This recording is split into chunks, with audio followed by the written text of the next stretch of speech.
What's good, y'all? It's your good sis Erica Vane coming to you with my quick thoughts of the season 4 premiere of BET and Tyler Perry's Sistas. This is a new format that I am bringing to my channel where right after the episode premieres, I will tell y'all my quick thoughts, my initial feelings, my initial thoughts, all of that before I actually do a full breakdown video, which dives a little bit deeper. And let me know in the comment section if y'all like these kind of videos so I will keep making them, and I can also make them a lot quicker than my deep dive videos. We will have visuals on screen, but the media won't always line up with exactly what I'm saying. Like I said, the breakdown videos that I do are more like to take more time. I spend a lot of effort and energy, me and my team, in reference to editing and lining things up. But for these quick thoughts videos, it's really just gonna be my stream of consciousness talking right after watching the episode and basically telling y'all what I think, feel, and believe. So let me know if you like this in the comment section down below. If you're new here, hit that subscribe button so that you don't miss any of my Sistas content, because in addition to Sistas breakdown videos, I do character videos, plot videos, and I'm also covering all of the hottest television series that are on all networks right now. So if you don't want to miss out on any of this good content, hit the subscribe button, turn on your bell notifications, and keep it locked with your good sis E. But without further ado, let's talk about A Brick Wall, Season 4, Episode 1 of Sistas. Alright, y'all, so the episode picks up right where we left off in Season 3 at episode 22, I believe, with Andi, in Robin's hotel room and waking up. It was, in fact, a dream, so y'all were so right about that. It was definitely a dream, that she imagined Gary coming out of the bathroom and wanting a threesome with her and Robin. And we get to see her actually wake up from that. Well, not even a dream, child. It was a nightmare. And Robin is like, come on to London with me. So this is the part that we saw in the previews, but we never saw last season. And it really picked up right there. And then from there, Andy kind of like rushes into the office. I thought it was cute that she was like playing all coy and like, oh, I got to go to work. Girl, he owns work. So you don't actually got to do nothing. You actually only got to do what he say, because you want his hours right now. You want his clock. But okay. I'm like torn. I'm torn between wanting Andy to really go ahead and dive headfirst and explore this thing with Robin, and wanting Andy to back away from all men and just find a little bit of peace and solace within herself. I feel like Andy loses herself within men, and I feel like she doesn't necessarily always stand in her confidence and her poise and her happiness and her amazingness. So I'm really, really torn. And then Robin also gives shifty sometimes. Like sometimes he gives solid, sometimes he gives shifty, and I'm just like honestly waiting for the other shoe to drop. And I don't know if that's my trauma speaking, or what, but I'm literally waiting for the other shoe to drop with Robin, and I hate that for myself and I hate that for Andy. But for right now, we're gonna ride this Robin wave. Now from there we go to Danny, who is trying to get Fuego out the house, and then Preston's on the other side of the door, and that prompts her to have this conversation with him about his white privilege. And I was just like, wait a damn minute. What is happening? Wait a damn minute.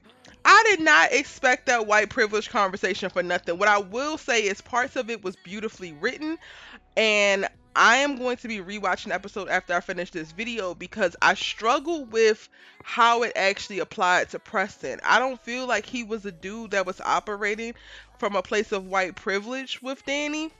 And while she was making statements about the landlord letting him in, and the handcuffing to the bed and gal and beg and all that kind of stuff, like, I hear you, girl. The only arguments that I was like, all right, I really feel you, Danny, when he brought the sister to the house and potentially compromising your safety when it came to them damn racist ass brothers.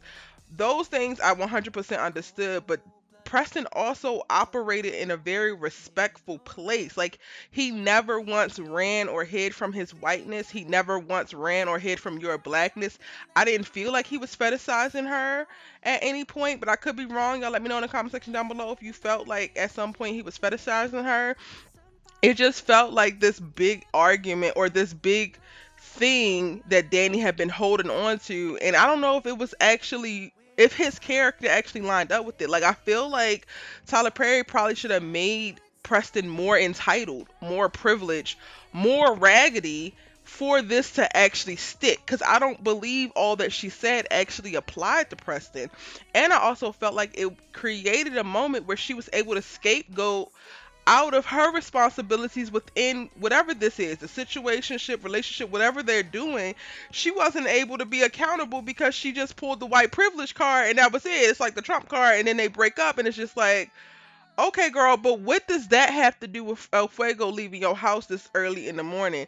What does that have to do with the other guy that you slept with that wanted to lick your butt? Like, what does that have to do with all of that? Like, you can have your concerns and you can feel this way. Like Danny said, that she doesn't get to say what she wants to say to Preston, and she's been holding certain things in. And I'm like, okay, cool, get that off your chest, but also like still address what the topic is at hand. And I don't know, this also might be my trauma. One thing I don't like in real life is when I come to somebody like, yo, I got a problem with this, like this is really bothering me, and then they go and be like, oh well, actually I had this problem 2 days ago, 10 days ago, 2 years ago with you, so actually let's talk about my problem. It's like, well, if you had this problem and you ain't bring it to my attention, can we address this thing first and then come to your thing next, because you didn't actually make it a priority to say something. And out of that whole conversation, we actually see Danny be accountable for her part in it. And it's like, girl, she said that she was uncomfortable in her own house, and it was because Preston made her feel that way. But girl, we have literally just watched you for like the last 17 episodes basically chase this man after putting him out. Like, you're blowing up his phone, you worrying about his cousin that ain't his cousin, you getting jealous, you pining over him, and then you're not. It's like Danny is all over the place, and I want to understand, TP. Like, Tyler, I really want to understand. I'm gonna, like I said, I'm gonna go into this a little bit more when I finally do the breakdown, or not when I finally do the breakdown video. When I do the breakdown video, which will be live tomorrow, I will go into this more, because again, I want to rewatch the scene and actually like register every single thing that she says. But for right now, my initial impressions is that it doesn't line up. Like, I get that Danny has some things that she needed to get off her chest, but it didn't feel like this whole thing was a break up with a bull type of thing. It felt like there was not accountability being taken on both sides. And I mean, I guess it's good that they've broken up, but I feel like Preston isn't bad for her, and I don't feel like Preston is toxic. So ultimately, I'm, at first glance, y'all, I'm feeling like this is Danny's loss. Let me know what y'all think. Comment section down below. From there, we get to see Fatima walk into the office wearing her bomb white, and now I'm just kind of thinking like, girl, did we have to have did we have to have Hayden's ass beat first thing in the day while you was wearing your good white? Because there's a call out to a red stain on her right arm, and it's like, girl, you got his blood on you. That is DNA, sis. You should know that that can't happen. This is a problem. And you know, all of this is spoilers, but spoiler alert, fast forward to the end of the episode, one of the receptionists comes in and says they found Hayden dead in the parking garage. Girl, if he did, you got DNA on you. I don't think that he's dead, y'all. I'm gonna go ahead and get that out the way now, because he's filmed other things. Like, if you missed it, I did a season 4 trailer breakdown, which also included at the end of that video a breakdown of some BTS that they released about a week ago. He's filmed with them. He was on crutches and some more stuff. We see Fatima or Crystal and him filming while Crystal was beating out the car and breaking all the windows, because she's at Hayden's house running amok. So Hayden is not actually dead. I have no idea why this lady said this. And I'm like, all right, well, are we dreaming again? Like, are we about to be going in and out of time sequences? Are we about to be dealing with Andi losing her damn mind for real, for real? Like, what is actually happening right now? I don't know. But going back to, Fatima walking into the office and then catching up with Andi. Y'all, I tweeted this, and I'm just going to go ahead and say it again. I don't know if Andi is really Karen's friend. It's the sly comments for me. It's the, oh, Karen wouldn't like that. Like, Fatima said that Zach is happy. Oh, Karen wouldn't like that. Girl, what would possess you to say, even if that's what you believe, Right? Like, I'm not even saying whether it's the truth or not, because everybody gonna have their opinions, and everybody comes for me because they feel like I empathize too much with Karen. So okay, cool. You might really believe her, you might agree with her, but what friend is going to say that to another woman if that's your friend? Not one that I want to have. I'm gonna go ahead and keep it a buck with you. If you got these little negative sentiments about me, keep it to your damn self, or come tell me. But run talking about me to the next, you know what, is it's gonna be a problem. And to me, I feel like Andi is so inconsistent. Like, there's so many people on social like, oh, Andi is so great. Andi Fatima's friendship is amazing.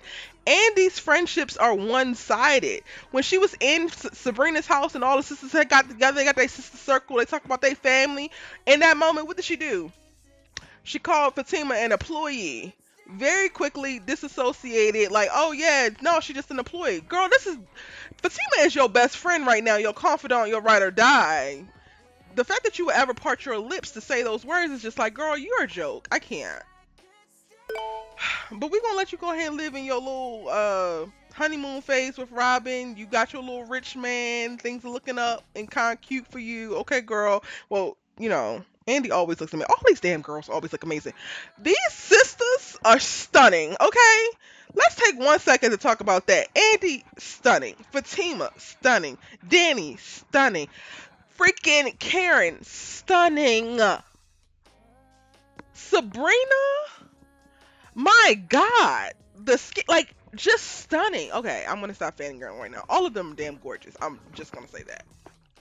Okay, back to what we were talking about. Other quick thoughts. After that scene, y'all, we go. Oh wait, let me say. Anything else I want to say about Karen? I mean, Andi and Fatima. I like them having this little girl talk. I just don't want Fatima to trust Andi too much with too much information. And I'm so glad. I am so glad that Fatima did not tell Andi that Karen is pregnant, because that ain't none of Andi business right now. That is between y'all three. And honestly, it's between her and Zach. But because you're Zach's significant other and you got sense, it's between you two, because you going to be able to make sure everybody got sense in the whole thing. If either one of them act out of line, I think Mama Fatima's gonna shut it down. Like, yeah, we're not doing that. We're mature, we're grown adults. Cut it the fuck out. And I'm totally here for it. Now we get this little raggedy officer looking lady, where she don't even look like an officer.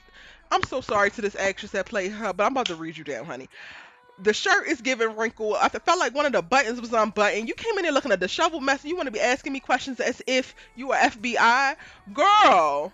Girl, you look barely IBM. Get out of my salon. What is actually happening here? And shout out to Karen for holding down. She don't know nothing. Ain't gonna know nothing if you ain't got no warrant and or no badge and or some kind of disclosure of what you actually asking all these questions about.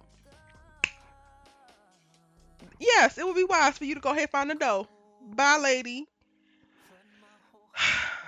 That, tips Karen off to what's actually happening. So she goes and follows up with Zach. And that is the scene that we get to see where she's just like, oh, I don't want, my baby daddy to be in prison because, I'm pregnant. And it's just like, I need more information. I can't even speak. Well, I actually have some videos planned to talk about Zach and Karen specifically.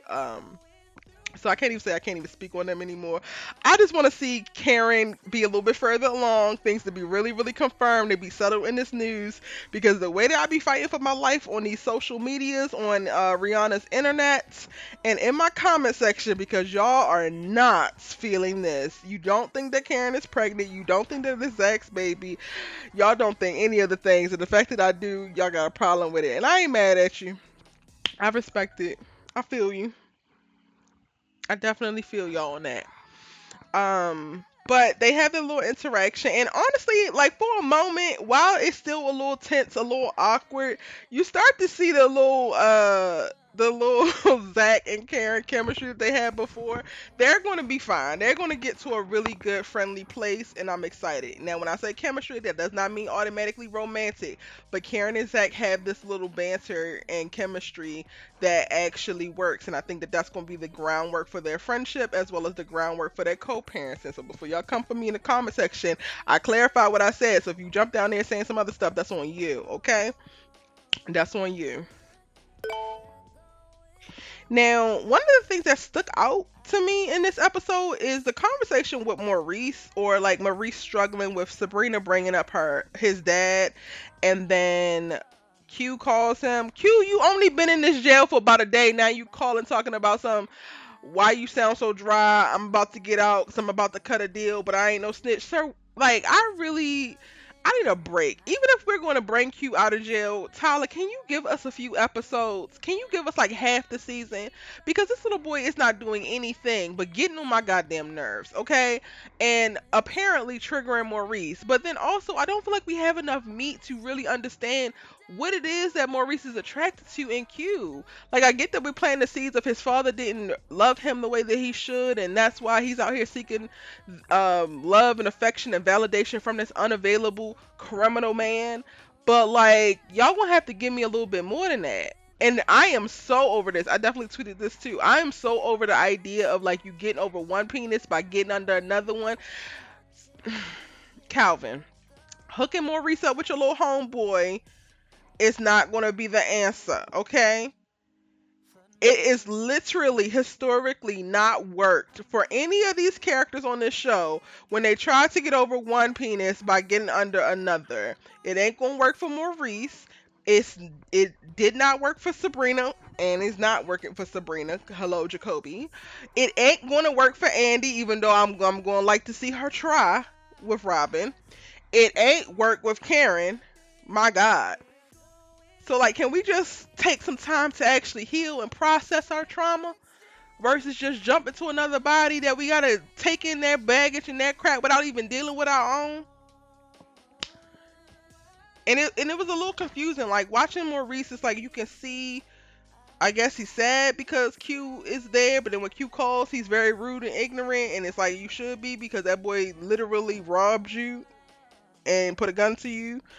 He's rude with Sabrina because of bringing up the dad. He's rude with Calvin because that's normal, but then also he's in a pissy mood. It's just like, I need to get grounded in what is actually happening with Maurice. Because while I want to feel for him and sympathize with him, I'm also kind of lost in what's happening in his journey. I don't know. If y'all got it figured out, let me know what y'all think about Maurice and his journey.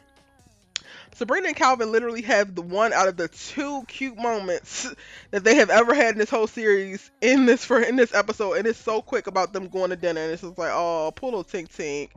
We already know that Bio is coming. If y'all missed it, I did a breakdown of the 20 new characters that we're going to see this season, and Bio is one of them, the African prince who is interested in Sabrina. Now let's catch up with Danny, because Danny goes to work and she still got an attitude. El Fuego pops up and he seems very salty because she's not interested, and she's only not interested because he's a stripper. But apparently they did stuff last night that was fine and it was very stripper-esque, so El Fuego's confused. I'm a little bit confused because I'm like, dang, El Fuego, are you like really, really into her? And if so, like, I'm gonna need you to switch up your tactics, because just asking her ain't working. Like, let us see you in a different light or something. Like, I don't know, because, well, I don't know. Danny is literally shooting down everybody in this episode.